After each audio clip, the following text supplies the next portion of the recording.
tejer y procesar alimentos, mientras que los niños aprendían el manejo de herramientas, la caza y las habilidades de combate. No había tiempo para la inactividad. Cada par de manos era valioso. Esta división del trabajo no era una elección, sino una necesidad existencial. La supervivencia de la familia y del clan dependía de que cada engranaje funcionara sin fallos. No había espacio para la pereza ni para la especialización excesiva, salvo en oficios muy concretos como la herrería. Una persona moderna acostumbrada a jornadas laborales definidas, fines de semana libres y una clara separación entre trabajo y vida personal, se vería abrumada por la exigencia constante y la falta de respiro que imponía la vida vikinga.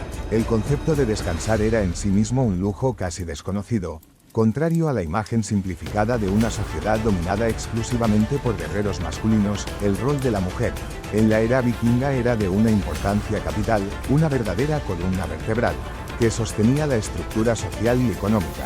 Lejos de ser meras figuras pasivas, las mujeres vikingas eran administradoras, productoras y, en muchos sentidos, el ancla que mantenía la estabilidad del hogar y la comunidad. La administración del hogar era su dominio indiscutible y el símbolo más potente de su autoridad eran las llaves. No una llave, sino un manojo de llaves, que a menudo se llevaban colgadas de la cintura, representando el acceso y el control sobre los cofres de almacenamiento, las despensas y en esencia las riquezas y provisiones de la casa. La Husfreyja, señora de la casa, era la gerente principal, la estratega, detrás de la supervivencia diaria. Su responsabilidad abarcaba un espectro vasto y complejo. Primero, las finanzas del hogar. Esto no se trataba de grandes sumas de dinero, sino de la gestión meticulosa de los recursos. La mujer decidía cómo se almacenaban los alimentos, cuánto se consumía, qué se intercambiaba en el mercado local y qué se reservaba para los meses de escasez. Era la encargada de asegurar que la familia tuviera suficiente comida, leña y otros bienes esenciales para sobrevivir el invierno. Su habilidad para economizar y planificar era directamente proporcional a la supervivencia del clan. La educación de los hijos también recaía en gran medida sobre ella. No solo se encargaba de su cuidado físico, sino de la transmisión de conocimientos prácticos y valores culturales. Las niñas aprendían de sus madres las habilidades vitales de la casa: hilar, tejer, cocinar, preservar alimentos, curar heridas con hierbas. Los niños, aunque eventualmente se unirían a los hombres en tareas agrícolas o de guerra, pasaban sus primeros años bajo la tutela materna, aprendiendo las bases de la vida comunal y las sagas que formaban su identidad. La supervisión del ganado era otra de sus tareas cruciales. Si bien los hombres podían encargarse del pastoreo en los campos lejanos, las mujeres eran responsables del ordeño diario de vacas y cabras y de la elaboración de productos lácteos como queso y mantequilla. Esta labor era constante y vital, ya que los lácteos eran una fuente fundamental de proteínas y grasas. La salud del ganado en la granja, especialmente durante el invierno, cuando se les resguardaba dentro de la casa, era una preocupación diaria y directa de la Husfreyja. Además de estas responsabilidades, las mujeres vikingas también se dedicaban a la producción textil, desde el esquilado de la lana hasta el teñido, el hilado y el tejido de todas las prendas de vestir de la familia. Este era un trabajo manual increíblemente intensivo y continuo. También estaban a cargo de la preparación de la comida, que no se limitaba a cocinar, sino a todo el proceso de conservación, desde el salado del pescado hasta el ahumado de la carne. La autoridad de la mujer en el hogar era reconocida legalmente. Podían poseer tierras, heredar propiedades y, en algunos casos, incluso divorciarse de sus maridos, lo que les otorgaba una posición de mayor independencia en comparación con las mujeres de muchas otras culturas europeas de la época. Cuando los hombres partían en expediciones de larga duración, las mujeres quedaban a cargo de la granja y de todos los asuntos, demostrando una capacidad de liderazgo y gestión excepcional. Para una persona moderna, acostumbrada a la especialización de roles y a la disponibilidad de servicios y productos, la multifacética y constante carga de trabajo de la mujer vikinga sería abrumadora. Su día no terminaba, era una sucesión ininterrumpida de tareas vitales para la supervivencia de su familia. Su resiliencia y su capacidad de gestión eran tan heroicas como las hazañas de cualquier guerrero en el campo de batalla. Además de ser el cerebro Administrativo del hogar, la mujer vikinga era una fuerza productiva incansable, directamente involucrada en el trabajo agrícola y artesanal que sostenía la vida diaria. Su labor, a menudo subestimada en las narrativas épicas, era tan esencial como la del guerrero o el agricultor, y sin ella la sociedad vikinga simplemente no habría funcionado. En el ámbito agrícola, aunque los hombres realizaban las tareas de fuerza bruta como el arado, las mujeres estaban profundamente involucradas en el resto del ciclo, desde la siembra de semillas, un trabajo delicado que requería paciencia, hasta el deshieve de los campos y la recolección de pequeñas cosechas. Durante la cosecha, las mujeres y los niños trabajaban junto a los hombres, cortando las espigas, atando los ases y transportándolos. Su conocimiento de las plantas comestibles silvestres, las bayas y las hierbas medicinales era crucial para complementar la dieta y tratar enfermedades. Sin embargo, donde la mano de obra femenina brillaba con luz propia era en la producción textil, una tarea constante y laboriosa que vestía a toda la familia. Este proceso comenzaba con el hilado de la lana de oveja o el lino. Las mujeres pasaban innumerables horas con la rueca y el uso, transformando fibras toscas en hilos utilizables. Imaginen la destreza y la paciencia necesarias para hilar suficiente hilo para la ropa de una familia entera. Luego venía el tejido. Los tardares verticales, a menudo ubicados dentro de la casa larga, eran el escenario donde estos hilos se convertían en tela. Tejer una túnica, un manto o incluso una vela, para un barco era un proyecto de semanas o meses. Cada prenda era un tesoro hecha para durar, remendada una y otra vez. Este trabajo no solo era funcional, a menudo incluía patrones intrincados y tintes naturales, lo que lo convertía en una forma de expresión artística y un marcador de estatus social. La preparación y conservación de alimentos era otra responsabilidad monumental que recaía principalmente en las mujeres. Esto iba mucho más allá de cocinar las comidas diarias. Incluía todo el arduo proceso de salazón y ahumado de carne y pescado para el invierno, el secado de frutas y hierbas y la elaboración de productos lácteos como quesos y mantequilla que requerían habilidades específicas de fermentación y almacenamiento. Cada uno de estos procesos era vital para evitar la hambruna y garantizar la supervivencia durante los meses fríos. También estaban a cargo de la preparación de la comida, que no se limitaba a cocinar, sino a todo el proceso de conservación, desde el salado del pescado hasta el ahumado de la carne. La autoridad de la mujer en el hogar era reconocida legalmente. Podían poseer tierras, heredar propiedades y, en algunos casos, incluso divorciarse de sus maridos, lo que les otorgaba una posición de mayor independencia en comparación con las mujeres de muchas otras culturas europeas de la época. Cuando los hombres partían en expediciones de larga duración, las mujeres quedaban a cargo de la granja y de todos los asuntos, demostrando una capacidad de liderazgo y gestión excepcional. Para una persona moderna, acostumbrada a la especialización de roles y a la disponibilidad de servicios y productos, la multifacética y constante carga de trabajo de la mujer vikinga sería abrumadora. Su día no terminaba, era una sucesión ininterrumpida de tareas vitales para la supervivencia de su familia. Su resiliencia y su capacidad de gestión eran tan heroicas como las hazañas de cualquier guerrero en el campo de batalla.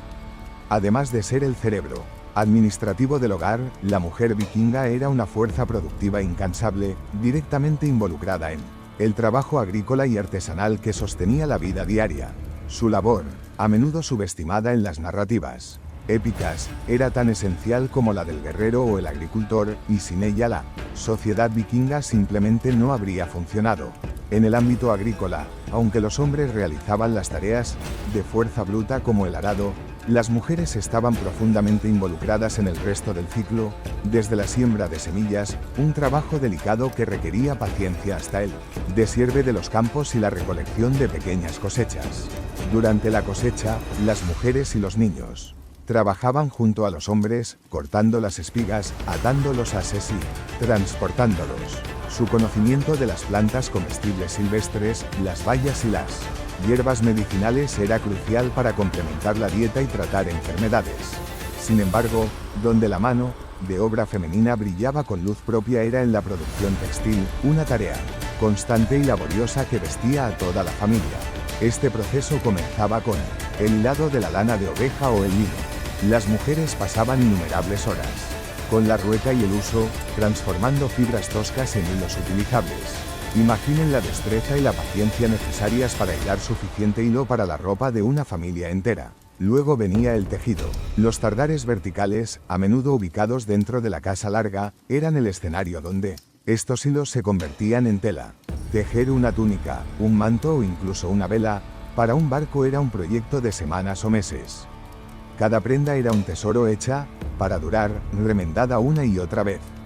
Este trabajo no solo era funcional, a menudo incluía patrones intrincados y tintes naturales, lo que lo convertía en una forma de expresión artística y un marcador de estatus social. La preparación y conservación de alimentos era otra responsabilidad monumental que recaía principalmente en las mujeres.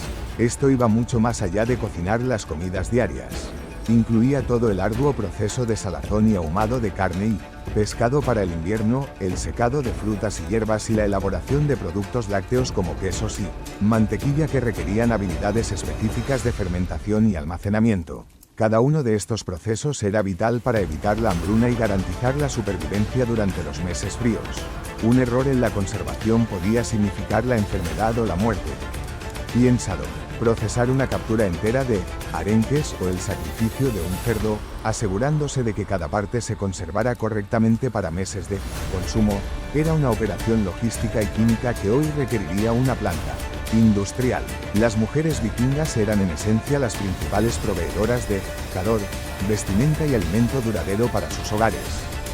Su trabajo incansable, que a menudo comenzaba antes del amanecer y terminaba mucho después del anochecer, era el pilar que permitía a los hombres salir a comerciar, cultivar o guerrear. Sin su dedicación y sus habilidades artesanales, la vida en la era vikinga simplemente no habría sido sostenible. La imagen romántica del guerrero rudo se sostiene sobre la base de las manos que incansablemente hilaban, tejían y preparaban cada bocado y cada prenda que los mantenía vivos. Sí, bien la vida de la mujer vikinga estaba predominantemente ligada al hogar y las labores agrícolas y artesanales, la historia y la arqueología nos revelan la existencia de casos excepcionales, mujeres que trascendieron las expectativas de su rol tradicional para alcanzar posiciones de poder e influencia, desafiando a menudo las normas de su tiempo. Estas no eran la mayoría, pero su existencia subraya la complejidad de sus roles y la fluidez de la sociedad vikinga en ciertos aspectos. El concepto de las escuderas, skjalme, es quizás el más popular y fascinante. Presentes en las sagas islandesas como la saga de Eric el Rojo o la saga de Erbor y Hyr. Estas mujeres eran guerreras que tomaban las armas y luchaban junto a los hombres. La arqueología ha proporcionado algunas evidencias que podrían respaldar la existencia de estas figuras, como la tumba de Birka en Suecia, que contenía los restos de una mujer enterrada con armas y equipo militar de alto estatus. Aunque su prevalencia es objeto de debate entre los historiadores, la sola idea de que una mujer pudiera empuñar un hacha en batalla y ser respetada por ello nos habla de una sociedad menos rígida en sus roles de género de lo que podríamos esperar. No era la norma, pero era posible. Y esto contrasta fuertemente con la mayoría de las sociedades europeas de la época.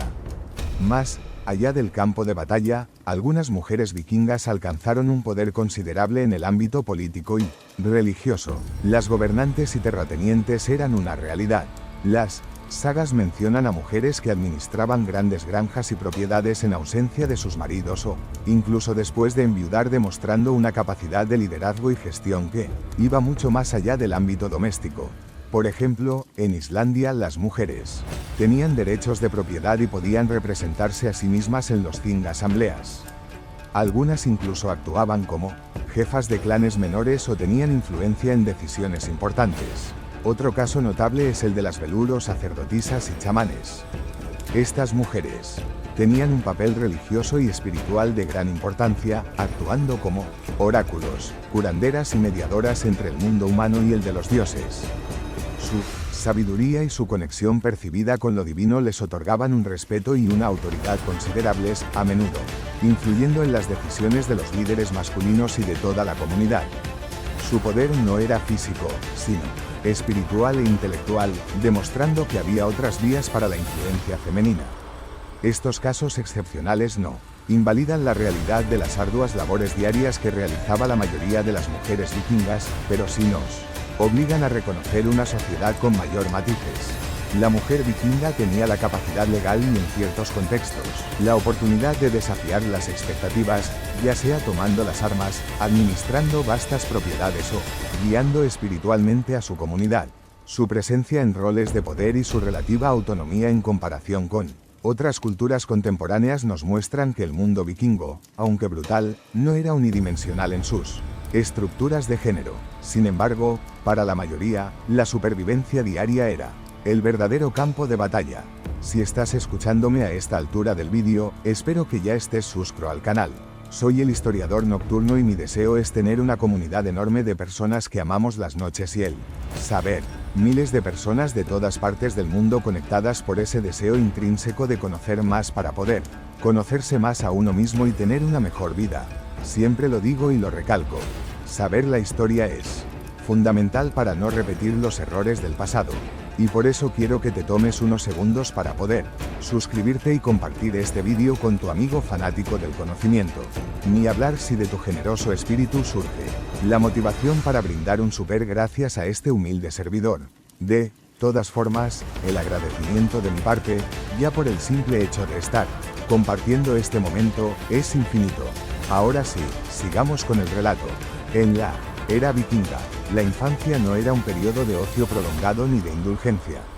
Era desde los primeros años, una rigurosa preparación para la vida adulta, donde cada juego y cada lección estaban intrínsecamente ligados a la supervivencia y a las exigencias de un mundo implacable. Los niños vikingos aprendían haciendo y su educación era una inmersión directa en las duras realidades de su existencia. Los juegos de los niños vikingos, lejos de ser meros pasatiempos, eran simulacros de las habilidades que necesitarían como adultos. Los varones practicaban con arcos rudimentarios, lanzas de madera y espadas de juguete, desarrollando la puntería, la coordinación y la fuerza física que un día les serían vitales en la caza o la batalla. Competían en carreras, lucha libre y lanzamiento de piedras, fomentando la resistencia y la agresividad controlada. Estos juegos no solo eran diversión, eran el gimnasio y la escuela de combate de su niñez. Se les inculcaba la valentía y la resistencia al dolor desde pequeños, ya que la debilidad no tenía cabida en ese entorno. Las niñas, por su parte, aprendían los intrincados oficios del hogar. Sus juegos, a menudo imitaban las tareas de sus madres, el cuidado de muñecas rudimentarias que simulaban el cuidado de bebés o el manejo de pequeños telares de juguete para practicar el hilado y el tejido.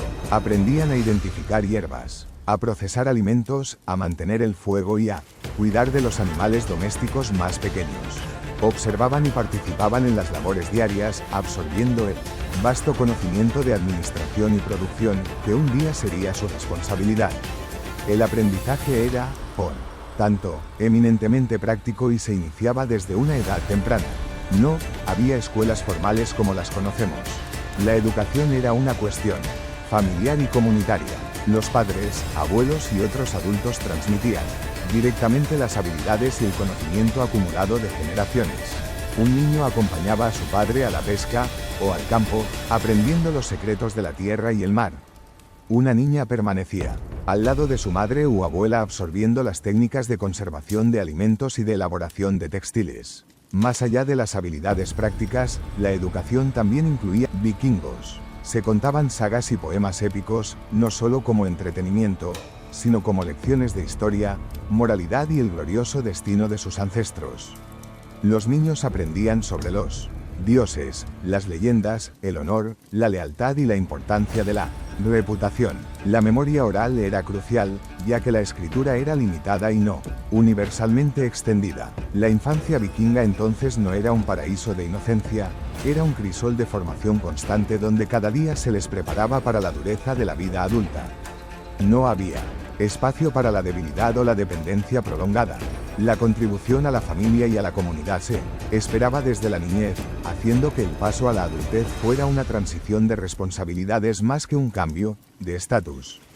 Para una persona moderna, acostumbrada a educación formal y una Niñez protegida. Esta crianza tan directamente orientada a la supervivencia sería un choque brutal, uno de los aspectos más reveladores de la infancia vikinga y que contrasta drásticamente con nuestra experiencia moderna es la ausencia total de una escuela formal como la conocemos. No había edificios dedicados al aprendizaje, ni maestros profesionales, ni libros de texto, ni horarios de clases. El conocimiento no se adquiría en un aula, sino que se absorbía de manera constante a través de la inmersión total en la vida cotidiana. Era transmitido oralmente y a través de la práctica. Piensen en el día a día de un niño vikingo. Desde el momento en que podían caminar, estaban rodeados de adultos que realizaban tareas vitales para la supervivencia. El aprendizaje no era una actividad separada de la vida, era la vida misma. Un niño pequeño observaba a su padre arar el campo, a su madre hilar la lana, a su abuelo reparar una red de pesca. No se le sentaba en un banco para escuchar lecciones abstractas. En cambio, se les involucraba activamente. La transmisión oral era el principal vehículo del saber. Las sagas, poemas épicos y mitos no eran solo historias para el entretenimiento, eran enciclopedias vivientes. A través de ellas, los niños aprendían la historia de sus ancestros, las genealogías, las leyes o costumbres de su clan, las hazañas de los héroes y los peligros del mundo. También se transmitían conocimientos prácticos, cómo navegar por las estrellas, cómo interpretar el clima, las propiedades de las hierbas medicinales, las runas. Si bien la escritura rúnica existía, no era para la alfabetización masiva, sino para inscripciones y propósitos específicos. La memoria era un músculo crucial que se entrenaba desde la niñez, ya que gran parte de la información vital se almacenaba y se compartía de boca en boca. Más fundamental aún era el aprendizaje a través de la práctica. Los niños no solo escuchaban, hacían. Un niño de 6 o 7 años ya estaba contribuyendo activamente al trabajo familiar. A los varones se les enseñaba a manejar herramientas agrícolas, a afilar cuchillos, a cuidar el ganado más pequeño, a rastrear animales en el bosque, a construir y reparar. La destreza con las armas comenzaba con palos y piedras, evolucionando a arcos y hachas rudimentarias. Se les instruía en el manejo de embarcaciones pequeñas y en las artes. Pesca. Cada tarea era una lección, cada error, una oportunidad para aprender de forma directa, a menudo dolorosa. Las niñas, por su parte, aprendían las complejidades del hogar, desde la recolección de leña y agua hasta las habilidades de la cocina sin recetas escritas, la conservación de alimentos, el hilado, el tejido, la costura y el cuidado de los infantes y los enfermos. Desarrollaban una profunda comprensión de la economía doméstica y de las habilidades artesanales que eran el pilar de la autosuficiencia. Este modelo de escuela de la vida fomentaba una conexión profunda con el entorno y una comprensión visceral de las consecuencias del fracaso. No había exámenes ni diplomas, pero la supervivencia misma era la prueba definitiva de que el conocimiento había sido asimilado.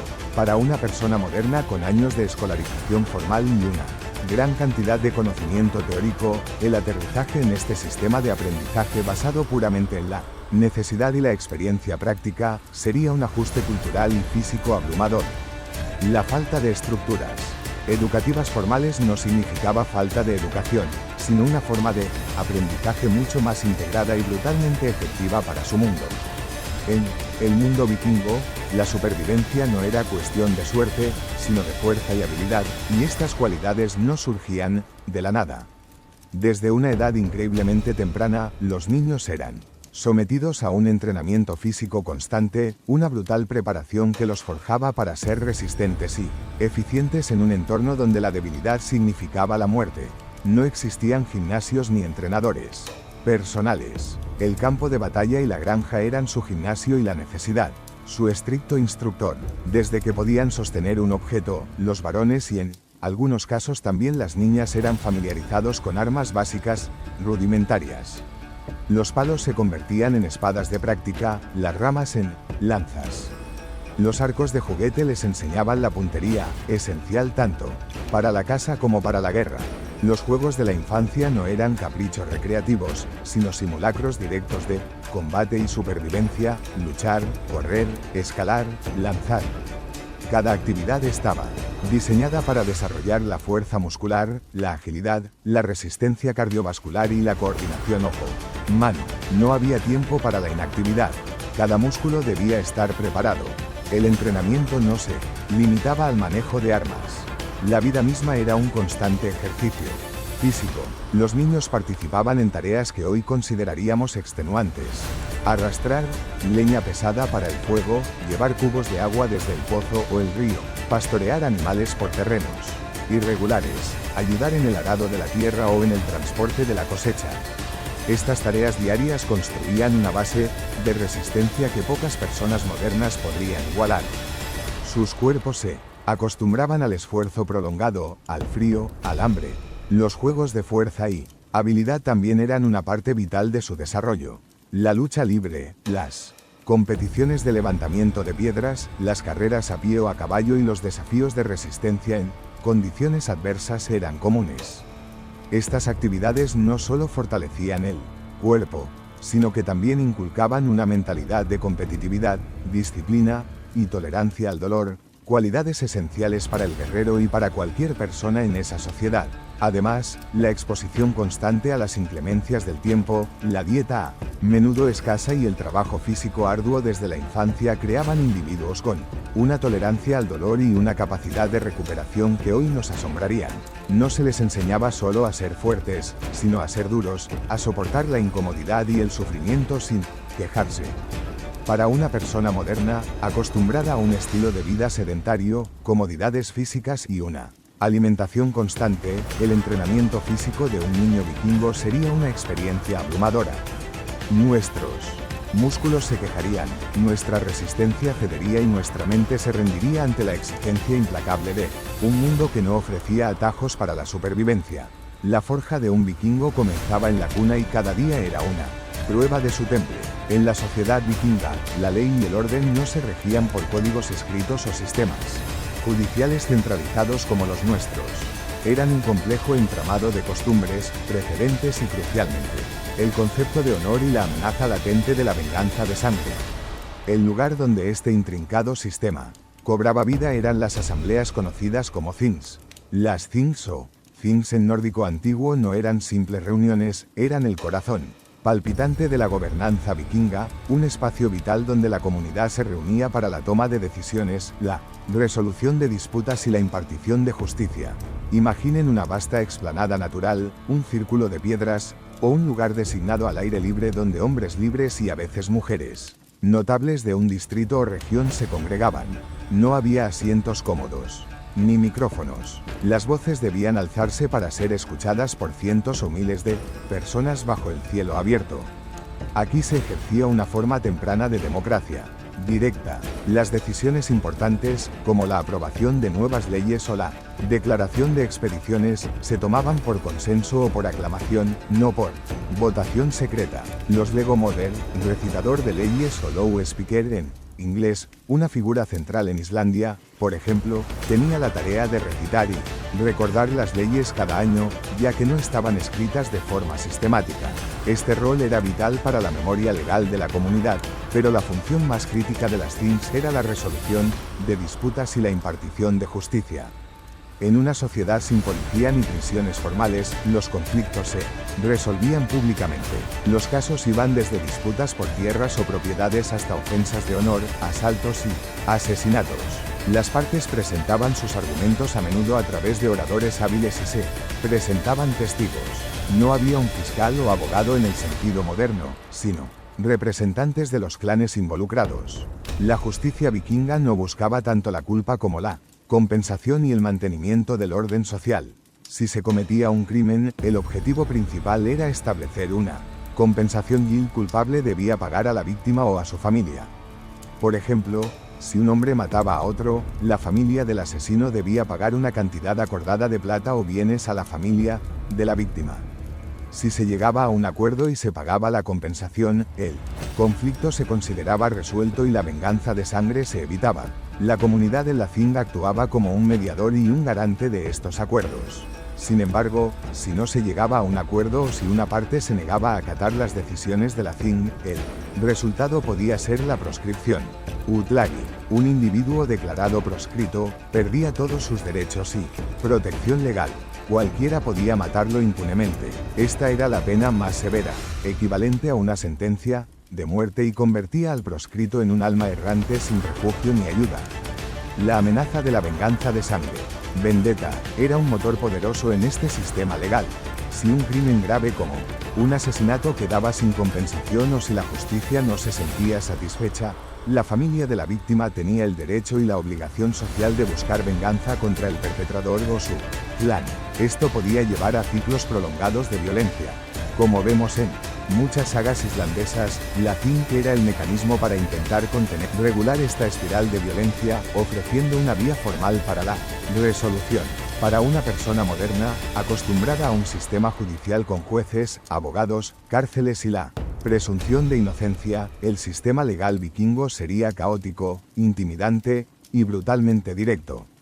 La dependencia del honor, el estatus social y la capacidad de negociación en una asamblea abierta con la amenaza de la venganza de sangre acechando, haría que cualquier disputa se sintiera como un juego de alto riesgo donde el error podía costar la vida. No, la justicia vikinga no era para los débiles de corazón. En el corazón de la justicia vikinga, latiendo con una fuerza tan primaria como la propia supervivencia, residía el concepto de la venganza de sangre o blood. Lejos de ser una simple emoción, era un deber sagrado, un pilar fundamental de su sistema legal y social, que a menudo desataba ciclos implacables de violencia que podían durar generaciones. No había cárceles para los asesinos ni un Estado central que aplicara la ley. La justicia, en última instancia, recaía en la propia familia y el clan. Imagina la situación: un miembro de tu familia, tu padre, tu hermano, tu hijo ha sido asesinado o gravemente injuriado. En la sociedad vikinga, si no se lograba una compensación económica aceptable en la CIN, la asamblea, o si el honor de la familia era demasiado grande como para ser comprado con plata, la Blodgefinn se activaba. Esto significaba que la familia de la víctima tenía el derecho y la obligación moral de vengar la afrenta. No era una opción, era un deber, impuesto por la comunidad y por el honor ancestral. Descuidar la venganza de sangre no solo deshonraba a los muertos, sino que también mermaba el estatus y el respeto de todo el clan. El objetivo de la venganza no era necesariamente matar al perpetrador, podía ser mutilarlo, robar su ganado, quemar su granja o incluso matar a un miembro de su familia. Esto último era lo que más a menudo desencadenaba el ciclo de violencia.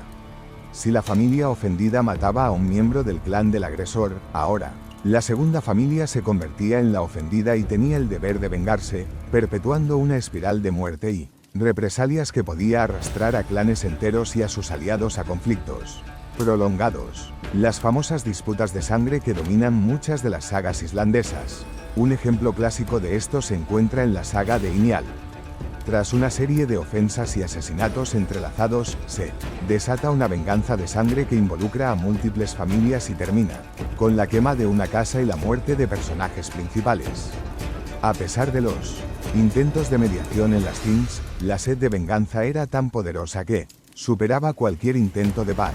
Los líderes de los clanes pasaban gran parte de su tiempo navegando estas complejas redes de lealtades y enemistades, tratando de evitar que las vendetas descontroladas desestabilizaran toda la región. La Blodgefinn no era una señal de anarquía total, sino una forma de control social en una sociedad descentralizada. La amenaza de la venganza de sangre actuaba como un disuasivo. Sabías que cualquier acción que cometieras contra otro individuo podía tener consecuencias fatales no solo para ti, sino para toda tu familia. Sin embargo, también era un sistema que generaba inestabilidad constante y requería una vigilancia perpetua. Las alianzas matrimoniales, los juramentos y los tratados se hacían para intentar contener o desviar estas venganzas. Para una persona moderna, criada en un estado de derecho donde la violencia privada está prohibida y la justicia es administrada por instituciones imparciales, vivir bajo el yugo de la Blodgefinn sería una pesadilla. Cada disputa, cada desacuerdo, contenía el germen de una violencia escalofriante. Caminarías por la vida con la constante conciencia de que tu familia podía ser objetivo de una venganza por las acciones de un pariente o que tú mismo tendrías que tomar una vida para restaurar el honor. La presión psicológica y el peligro físico inherentes a este concepto son por sí solo razones suficientes para que una persona moderna no duraría ni un día en la era vikinga. El honor era la vida y la venganza. Su sombra implacable. En la intrincada red de leyes y venganzas vikingas existía una vía formal y extrema para la resolución de conflictos personales. El duelo o ongan no era una pelea callejera espontánea, sino un ritual codificado. A menudo la última instancia cuando las negociaciones o las asambleas things fallaban. Era una arena de honor donde se arriesgaba la vida para limpiar el nombre o reclamar justicia. El ongan era una práctica legalmente reconocida, una forma de juicio por combate. Su propósito principal era resolver disputas que afectaban el honor de las personas, desde calumnias y ofensas graves hasta reclamos de propiedad o venganzas de sangre. La palabra omegan significa literalmente ir a una isla pequeña o ir a un montículo, refiriéndose al espacio delimitado donde se llevaba a cabo el combate. Este lugar sagrado o apartado garantizaba que el duelo se realizara bajo reglas específicas, minimizando las interrupciones externas. Las reglas del omegan podían variar, pero generalmente implicaban un área definida por pieles o estacas, a menudo con un radio de 9 pasos. Ambos contendientes se presentaban, a veces acompañados por segundos o padrinos. Cada combatiente podía tener un número limitado de escudos y se les permitía cambiarlos a medida que se rompían. Las armas se especificaban de antemano: hachas, espadas o lanzas. El objetivo no siempre era la muerte, a veces era derramar la primera sangre o forzar la rendición del oponente, aunque la muerte era un resultado frecuente y aceptado. Imaginemos una situación hipotética. Born ha sido acusado de robar un caballo de la granja de Gunnar. O peor aún, Gunnar ha insinuado públicamente que Born es un cobarde. Las palabras se han intercambiado, la reputación de Bjorn está en juego y no se ha llegado a una compensación aceptable en la fin. Entonces se desafía a un ongan. Ambos hombres se presentan en el lugar acordado. Los nervios están a flor de piel, no solo por la inminente batalla, sino por el peso de la vergüenza si se pierde. El honor de sus familias está en juego. El combate es brutal, sin concesiones. Podría terminar con la muerte de uno o con uno de ellos gravemente herido y humillado. Su honor, manchado para siempre, obligado a pagar una fuerte compensación. Un dato histórico interesante es que inicialmente el omegan podía ser un método efectivo para resolver disputas sin involucrar a clanes enteros en una venganza de sangre. Sin embargo, con el tiempo, la práctica degeneró. Se convirtió en una herramienta para los matones o los más fuertes, que usaban el omegan para extorsionar a otros, desafiando a hombres más débiles o menos hábiles en el combate para robarle sus tierras o bienes. Si el desafiado se negaba, su honor quedaba destrozado y se convertía en un proscrito. Esta injusticia llevó a que el ongan fuera finalmente prohibido en Islandia en el año 1000 y en Noruega en el siglo X, reemplazado por formas de justicia más civilizadas y menos dependientes de la fuerza bruta. Para nosotros la idea de un Estado es tan fundamental que apenas la cuestionamos. Esperamos que un gobierno nos provea seguridad, justicia, infraestructura. Pero en la era vikinga esta estructura centralizada era inexistente. No había policía, ni ejército nacional permanente, ni una burocracia que velara por el bienestar individual. La protección dependía por completo del clan, la familia y la reputación personal y colectiva. Vivir en este vacío de autoridad centralizada era en sí mismo una prueba constante de supervivencia. Imagina un mundo donde no puedes llamar al 911. Si alguien te roba, si tu granja es atacada, si tu familia es agredida, no hay una institución superior a la que recurrir. Tu única línea de defensa y tu única vía de recurso eran tus lazos de sangre y tus alianzas. Tu clan o kindred, un grupo extendido de familiares por sangre y matrimonio, era tu ejército, tu policía y tu sistema de justicia. Cuanto más grande y fuerte fuera tu clan, más seguro estarías. La fuerza numérica y la reputación de ser un clan unido y dispuesto a defender a los suyos eran los mejores disuasivos contra agresiones externas. La familia, en su sentido más amplio, era tu escudo. Cada miembro, desde el guerrero más hábil hasta la mujer más anciana, contribuía a esta protección. Un ataque a uno era un ataque a todos. Esto fomentaba una lealtad feroz y una solidaridad inquebrantable, pero también significaba que las acciones de un individuo podían poner en riesgo a todo el grupo, alimentando ciclos de venganza de sangre como el Bloodhaven que ya exploramos. La reputación Drengr para los hombres, significando honor y valentía, era otra moneda de cambio vital para la protección. Un hombre o mujer con una buena reputación, conocido por ser honorable, valiente en la batalla y leal a su clan, inspiraba respeto y, a menudo, evitaba ser el blanco fácil de agresiones. Por el contrario, alguien considerado débil, cobarde o deshonroso, era un blanco abierto para el abuso, la extorsión o el despojo de sus bienes. Las sagas están llenas de ejemplos donde la pérdida del honor es tan devastadora como la pérdida de la vida. Para nosotros, acostumbrados a la anonimidad de las grandes ciudades y a la protección de leyes abstractas, la idea de que tu seguridad personal dependiera directamente de lo que la gente pensara de ti y de tu habilidad para defenderte, o ser defendido por tus parientes, sería una presión psicológica constante. El Estado vikingo se manifestaba en las asambleas Things, pero estas eran más foros de debate y acuerdo que órganos ejecutivos con poder coercitivo. Sus decisiones dependían del consentimiento de los clanes más poderosos y su capacidad de aplicación era limitada. Si un acuerdo no se respetaba, la justicia recaía de nuevo en la acción directa de los afectados. Un ejemplo hipotético sería el de un granjero cuya cosecha es robada por un grupo de forasteros. Hoy llamaríamos a la policía. En la era vikinga, este granjero tendría que convocar a sus parientes. Juntos decidirían si buscar la compensación en la 5 y tomar directamente las armas y recuperar lo robado, arriesgándose a desatar una venganza de sangre. La supervivencia no dependía de la ley, sino de la fuerza colectiva de aquellos a quienes podías llamar familia. Esta ausencia de un poder centralizado significaba que la vida vikinga era una constante negociación de alianzas, una demostración perpetua de fuerza y una dependencia absoluta de los lazos personales. Para una persona moderna, con nuestra confianza en las instituciones y la ley, esta autonomía forzada y la necesidad de autodefensa constante serían abrumadoras y aterradoras. La seguridad era un concepto muy diferente, ganado cada día, con el sudor, la lealtad y a menudo la sangre. Para comprender por qué una persona moderna no duraría ni un día siendo vikingo, debemos sumergirnos en el abismo de su mentalidad, una cosmovisión forjada por la brutalidad de su existencia y una relación única con lo divino. Su religión no era un mero conjunto de creencias, sino un marco existencial que permeaba cada decisión, cada batalla, cada respiración. El corazón de su fe latía en el panteón nórdico, un cosmos vibrante y peligroso donde dioses y diosas encarnaban las fuerzas de la naturaleza y del destino.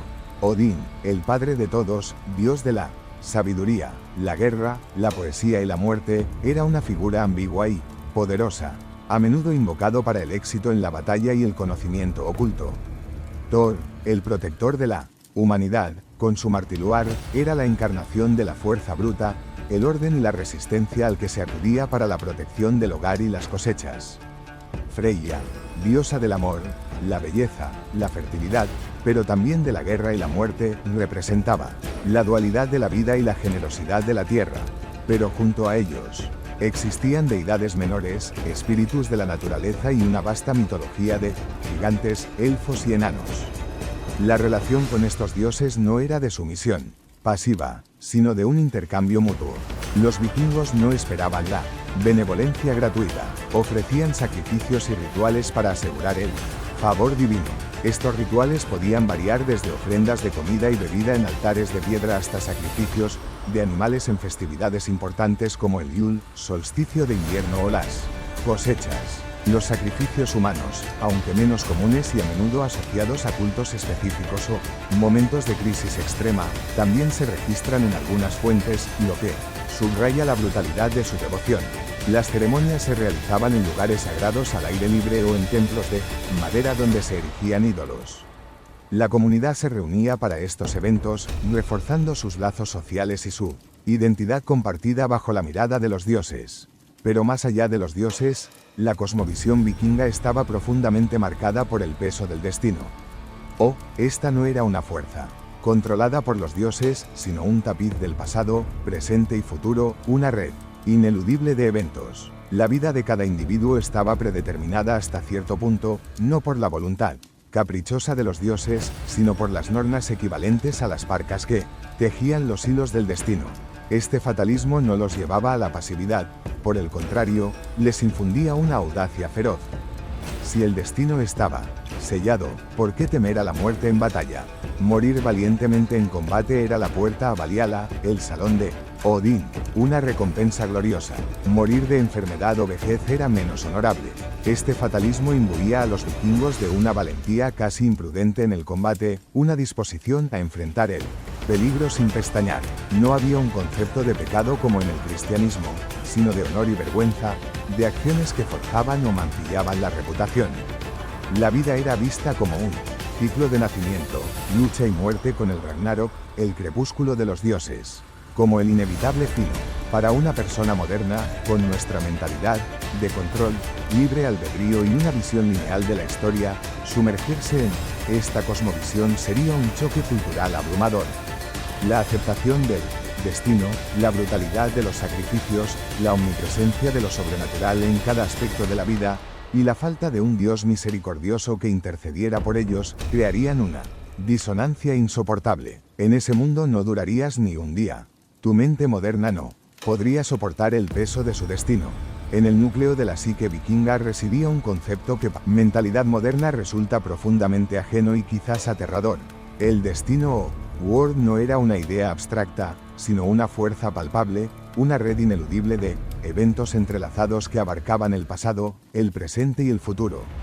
El World no era caprichoso ni arbitrario, era el telar mismo de la existencia tejido por las nornas al pie del Yggdrasil, el fresno del mundo. Para los vikingos, el Weir no era una profecía a evitar, sino una realidad a la que uno se enfrentaba. Esto generaba una paradoja fascinante. Si tu destino ya estaba sellado, si tu hora de morir y la forma de tu muerte ya estaban predeterminadas, ¿cómo afectaba esto la toma de decisiones y el miedo?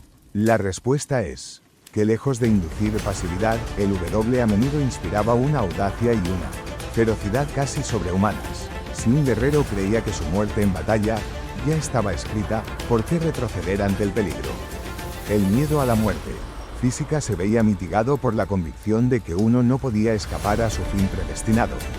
Lo verdaderamente importante no era si se moría, sino cómo se moría.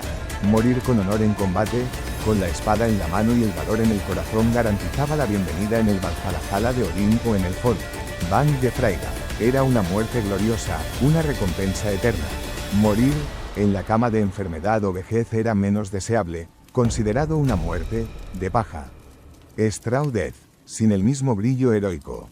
Esta perspectiva les permitía cargar con una ferocidad temible contra enemigos superiores, buscando no la victoria a toda costa, sino una muerte honorable si era el World el que los llamaba. Este fatalismo también influía en la toma de decisiones. No significaba que los vikingos no planificaran o no fueran estratégicos. Al contrario, eran navegantes y estrategas brillantes, pero entendían que a pesar de sus mejores esfuerzos, había fuerzas mayores en juego. Si una expedición fracasaba o si una cosecha se perdía, podía ser interpretado no como un error personal, sino como parte del World. Esto podía generar una cierta resignación ante la adversidad, pero también una sorprendente resiliencia. No se culpaban excesivamente, sino que se preparaban para enfrentar lo que viniera, conscientes de que incluso los dioses estaban sujetos al destino final del Ragnarok. Un ejemplo hipotético, un líder vikingo podría decidir embarcarse en una peligrosa incursión, no solo por la promesa de riquezas, sino porque un sueño o un presagio interpretados como hilos del Weir le indicaban que esa era su senda, o que su destino estaba atado a esa aventura. Aunque el riesgo fuera inmenso, la creencia de que su World lo guiaba le daría una determinación inquebrantable. Las sagas están plagadas de personajes que, conscientes de su destino, lo abrazan con valentía, incluso si este conduce a la tragedia. Gunnar, de Envi en la saga de Inyal, lucha hasta el final sabiendo que no puede escapar a su destino, pero lo hace con una valentía legendaria. En la cosmovisión vikinga, la vida en la tierra era solo Un preludio y el destino del alma después de la muerte era una preocupación central que dictaba la forma en que vivían y especialmente cómo morían. La obsesión por una muerte honorable en batalla para asegurar un lugar en Valhalla no era una fantasía romántica, sino una motivación existencial que impulsaba a los guerreros a actos de valentía inaudita. El Valhalla, el Salón de los Caídos, era el paraíso de los guerreros, el destino anhelado por aquellos que morían valientemente en combate. Era el gran Salón de Odín en Asgard, un lugar de gloria eterna donde los Einherjar, los guerreros caídos, pasaban sus días entrenando para el Ragnarok, el fin mundo, y sus noches festejando con hidromiel y carne de jabalí. Las valquirias, hermosas doncellas guerreras, eran las encargadas de elegir a los caídos dignos y llevarlos a este glorioso destino. La visión de Valhalla no era un lugar de paz y descanso, sino de preparación continua para la batalla final, un reflejo de la vida misma del vikingo. Por otro lado, estaba Helheim, el reino de la diosa Hel, hija de Loki. Este era el destino de la vasta mayoría de la población. Aquellos que morían de enfermedad, vejez o cualquier otra muerte de paja, Straude. Helheim no era un infierno de tormento como el cristiano, sino un lugar sombrío, frío y monótono, un reino de niebla y oscuridad, donde las almas simplemente existían sin la gloria ni la camaradería de Valhalla. La idea de terminar en Helheim era para un guerrero una perspectiva humillante, una antítesis de todo lo que valoraban. Esta dicotomía entre Valhalla y Helheim creaba una poderosa motivación para el guerrero vikingo. El miedo a Helheim y el anhelo por Valhalla se convertían en un motor para la valentía en el campo de batalla. Un guerrero no solo luchaba por el botín o la gloria terrenal, sino por su destino eterno. La muerte en combate no era el final, sino el comienzo de una existencia gloriosa. Esta creencia les permitía enfrentar el peligro con una audacia que aterrorizaba a sus enemigos. ¿Cómo luchar contra alguien que no teme a la muerte, sino que la anhela si es honorable? Un ejemplo hipotético: un joven guerrero se encuentra en medio de una incursión, rodeado por enemigos y con pocas esperanzas de sobrevivir. En lugar de rendirse o huir, carga con furia renovada, sabiendo que si cae con su hacha en la mano, las valquirias lo llevarán a Valhalla. Su último aliento es un grito de guerra, no de desesperación. Esta mentalidad es evidente en las sagas, donde los héroes a menudo eligen una muerte gloriosa sobre una vida de cobardía o deshonor. Para una persona moderna, con nuestra visión de la muerte como un final absoluto o un paso a un paraíso de paz, la obsesión vikinga por la muerte violenta como vía a la gloria eterna sería incomprensible y aterradora. Nuestra aversión al dolor y al riesgo chocaría frontalmente con su deseo de una muerte heroica. No, en un mundo donde el destino de tu alma dependía de la forma en que tu vida terminaba en el campo de batalla y donde Helheim era una amenaza constante, nuestra mentalidad moderna no duraría ni un día. La vida vikinga era una preparación constante para una muerte gloriosa. En el universo vikingo, la línea entre lo mundano y lo místico era difusa, casi inexistente. La magia, particularmente el saber, no era un concepto de fantasía para ellos, sino una fuerza real y potente, una herramienta para influir en el destino y desvelar lo oculto. Y en el corazón de esta práctica se encontraban las volvas, mujeres enigmáticas, cuyo rol en la sociedad era tan respetado como temido. El saber era una forma de magia chamanística que se asociaba principalmente con las deidades Freya y Odi. Implicaba prácticas como la adivinación, la interpretación de sueños y presagios, el lanzamiento de hechizos, para influir en el clima o en el resultado de las batallas y la capacidad de viajar astralmente para obtener conocimiento. A diferencia de la magia rúnica, que era más formal y masculina, el Seider a menudo se consideraba más sutil, emocional y a veces incluso se percibía con cierta ambigüedad, llegando a ser tildado de ergi, poco varonil. Sí, era practicado por hombres de forma excesiva. Las practicantes del Kader eran las volvas, que significa portadora de la vara o la que ve. Mujeres con un estatus social particular y a menudo itinerantes. Se les convocaba en momentos de crisis o necesidad para sus habilidades proféticas y mágicas. Una volva llegaba a un asentamiento y se le preparaba un lugar especial, a menudo un estrado o una silla alta para realizar sus rituales. Vestían atuendos distintivos y llevaban una vara ceremonial, símbolo de su poder. Imaginemos una situación hipotética: una comunidad vikinga enfrenta una hambruna inminente o se prepara para una incursión vital.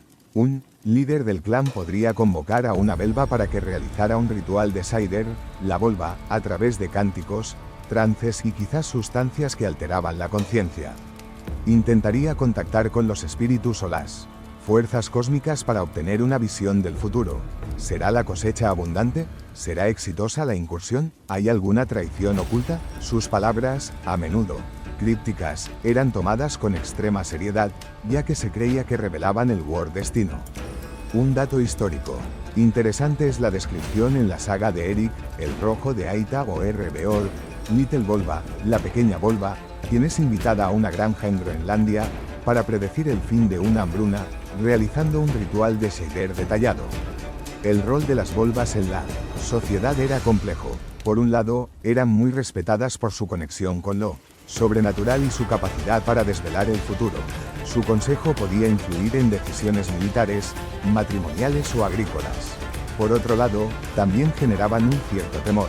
El poder de la magia podía ser usado tanto para el bien como para el mal, para enviar sendings, es decir, espíritus enviados para causar daño o reunir hechizos malignos. La misteriosa naturaleza de sus prácticas y su capacidad para manipular lo invisible las convertía en figuras tanto de veneración como de cautela. Para una persona moderna, con nuestra mentalidad científica y escéptica, la presencia de la magia como una fuerza real y las volvas como consejeras de poder sería un choque cultural profundo. La idea de que el éxito de una cosecha o el resultado de una batalla pudiera depender de un ritual mágico o que tu destino fuera revelado por una mujer en trance, nos parecería irracional y aterrador. En ese mundo donde lo sobrenatural era tan tangible como un hacha y donde las vuelvas tejían hilos invisibles de destino, tu mente moderna no duraría ni un día. Cuando pensamos en vikingos, la imagen de la violencia es ineludible. Pero es crucial entender que esta brutalidad no estaba confinada a los campos de batalla lejanos. Era una faceta omnipresente de su existencia, permeando la vida cotidiana de una manera que para nosotros sería inconcebible. La violencia no era un último recurso, sino a menudo una primera opción y su normalización es uno de los choques culturales más profundos. Las incursiones y saqueos son la característica más infame de la era vikinga y por una buena razón eran actos de violencia calculados y a menudo despiadados. Los Tracker, esos impresionantes barcos de guerra, no solo transportaban guerreros, sino la promesa de muerte, esclavitud y destrucción para aquellos que estaban en su camino. Cuando un grupo vikingo desembarcaba en una costa, el objetivo era, claro, tomar lo que se pudiera por la fuerza si era necesario. Los asentamientos, monasterios y granjas eran asaltados. La muerte era común para quienes ofrecían resistencia. Los hombres podían ser asesinados, y las mujeres y los niños a menudo eran capturados. La esclavitud o thraldom era una parte fundamental de la economía vikinga. Los cautivos de las incursiones eran llevados de vuelta a Escandinavia, Islandia o Groenlandia para trabajar en las granjas, servir en los hogares o ser vendidos en los mercados de esclavos. Su vida era de servidumbre, sin derechos ni esperanza de libertad. Imagina el terror de ver tu hogar arder, a tus seres queridos masacrados y ser arrastrado lejos, encadenado hacia una tierra desconocida y una vida de servidumbre. Ese miedo era una realidad tangible. La destrucción era una herramienta táctica. Incendiar una granja o un pueblo no solo era un acto de despojo, sino también un mensaje, una demostración de poder y una forma de asegurar que no quedaran recursos para los enemigos. Los cronistas de la época, a menudo víctimas, describen con horror la brutalidad de estos ataques que incluían torturas y mutilaciones para obtener información o simplemente por crueldad. Pero la violencia no se limitaba a los encuentros con otros. Era una fuerza palpable también en la vida intrafamiliar y comunitaria. En una sociedad donde la ausencia de un Estado central significaba que la protección y la justicia dependían del clan, la resolución de conflictos podía ser extremadamente violenta. Las disputas por tierras, el ganado o el honor podían escalar rápidamente de palabras a golpes y de golpes a heridas con cuchillos o hachas. La violencia doméstica no estaba criminalizada como hoy. Un jefe de familia tenía considerable autoridad sobre sus dependientes, lo que podía llevar a abusos sin recurso. Como ya vimos, el concepto de la bloje, venganza, de sangre, Significaba que un asesinato o una agresión grave contra un miembro del clan podía desencadenar una serie de represalias violentas que involucraban a familias enteras, llevando a ciclos interminables de asesinatos y contraasesinatos. Las sagas están llenas de relatos de hombres que eran proscritos y obligados a vivir como forajidos porque habían matado a alguien en una disputa, y la familia de la víctima buscaba justicia a través de la venganza. La gran diferencia con la violencia moderna radica en la aceptación y normalización de la brutalidad. Para los vikingos, la violencia no era un último recurso ni algo de lo que avergonzarse si se hacía con honor. Era una herramienta, una forma de vida, una parte inevitable de la existencia. Crecer viendo peleas, heridos y sabiendo que la muerte podía llegar en cualquier momento por una disputa o una incursión, creaba una dureza mental que hoy nos parecería inhumana. No había traumas psicológicos reconocidos por la exposición a la violencia. Simplemente era la norma. La empatía, tal como la concebimos, era un lujo que rara vez se aplicaba a los forasteros o a los enemigos. Para una persona moderna, con nuestra sensibilidad a la violencia y nuestra confianza en las instituciones para mediar en conflictos, vivir en un mundo donde la brutalidad era una solución aceptada y omnipresente, donde cada vecino podía ser un potencial agresor y donde tu vida dependía de tu capacidad para luchar o de la fuerza de tu clan, sería un choque insoportable. No, en un mundo así, tu mente y tu cuerpo moderno no durarían ni un día.